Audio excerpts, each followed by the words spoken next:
Stand in the middle of Kazakhstan, the vast wind-pierced center of Eurasia, and you hear almost nothing. No engines, no cities breaking the horizon, only the distant shuffle of grass. It's the 9th largest country on Earth, yet its silence could fill a continent. Stretch a map of Kazakhstan over Europe and its edges would reach from Portugal to Poland. Yet this space, bigger than Western Europe, holds barely 20 million people, fewer than Florida. Whole regions exist where population density is just 7 people per square kilometer. Some valleys haven't seen a settlement in generations. So why, in a world of crowding megacities, does one of the planet's biggest nations remain so empty?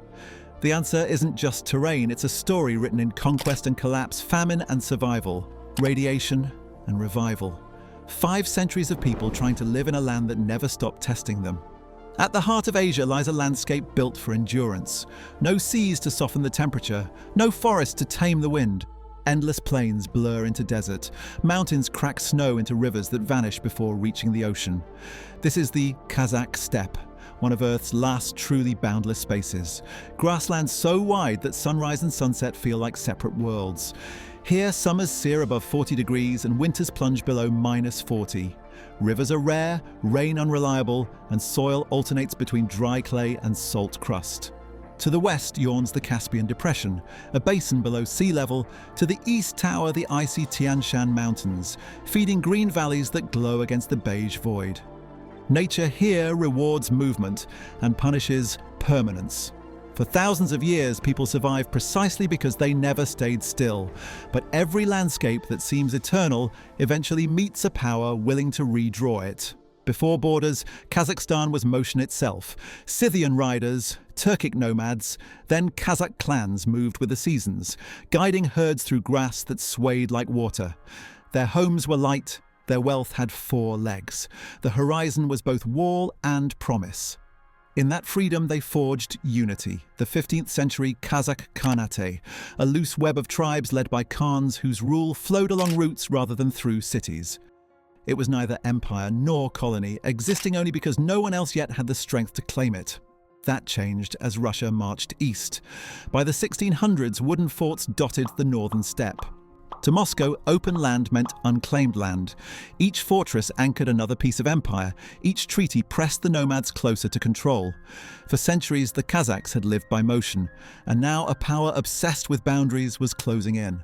The collision between freedom and frontier would reshape the steppe forever. Through the 1700s and 1800s, the Russian Empire absorbed Kazakh territory in slow, steady layers. Missionaries, farmers and troops followed one another south, fencing pasture, taxing movement, altering names. Where herds once grazed, grain fields spread. Villages solidified into towns, towns into provinces marked on imperial maps. By 1897, millions of Russian and Ukrainian settlers lived here. Ethnic Kazakhs no longer formed the clear majority. The empire called it modernization, roads, railways, schools, but it also dismantled the very system that fit the environment best. Pastures shrank, migration routes vanished, and resentment grew quietly under the surface. Still, nothing the Tsars did compared to what their Soviet heirs would attempt. When Moscow's planners took over, they didn't just want the land, they wanted to engineer the people themselves. After revolution came policies that turned disaster into routine. In the early 1930s, the Soviet government launched forced collectivization, demanding that nomads abandon herding for state farms. Livestock were seized, grain quotas ignored the climate, and within months, starvation spread. Entire families collapsed, caravans fled toward China and Persia. Historians believe up to 1.5 million Kazakhs, nearly half the population, died in barely 3 years. The steppe that had once fed them became silent again, covered with bones instead of hooves. World War II followed, taking another generation of men to the front, while deported minorities, Germans, Chechens, Crimean Tatars, were dumped into Kazakhstan's emptiness. For many, Kazakhstan became synonymous with exile. Then in 1949, the sky itself cracked open. The first Soviet nuclear test lit the dawn near Semipalatinsk. 400 explosions later, a region the size of Slovenia glowed with invisible poison. Cattle died early, children were born sick. Whole communities kept silent because silence was safer. And still the experiments continued. The east was glowing. In the west, another plan would make an entire sea disappear. For centuries, the Aral Sea linked Kazakhstan and Uzbekistan with blue water and life. Fishing towns, mild climate, fertile soil.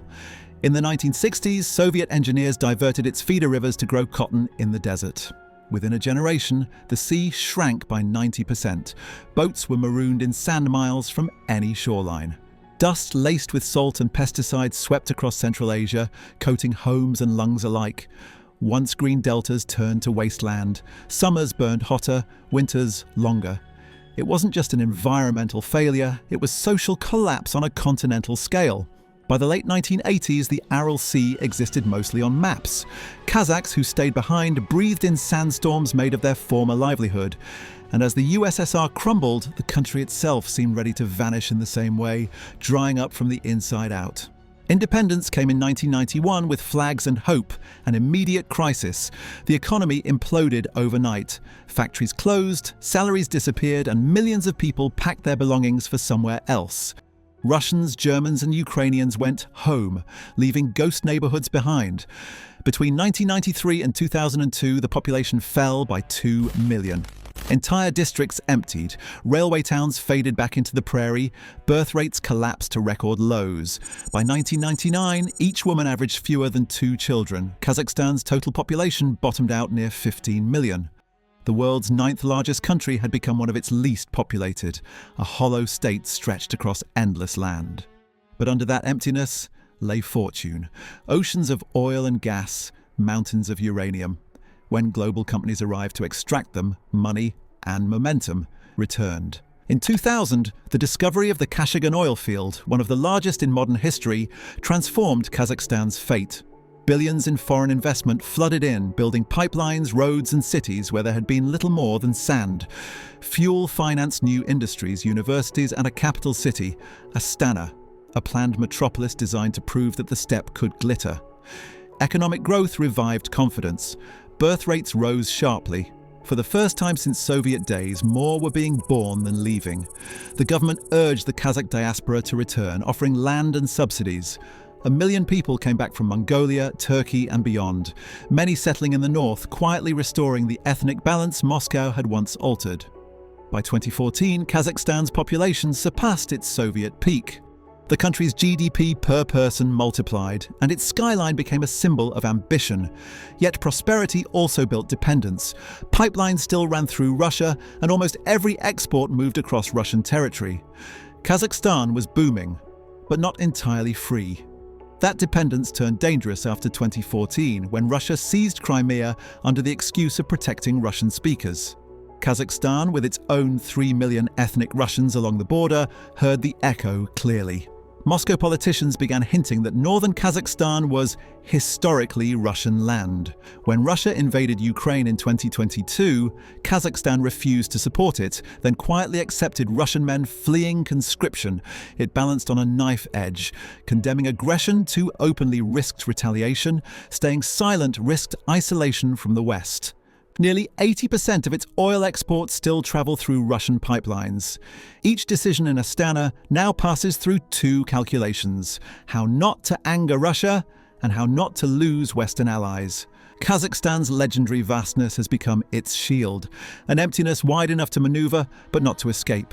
The same silence that once defined its geography now defines its diplomacy. Stand again in Kazakhstan and listen. The wind you hear isn't emptiness. It's memory.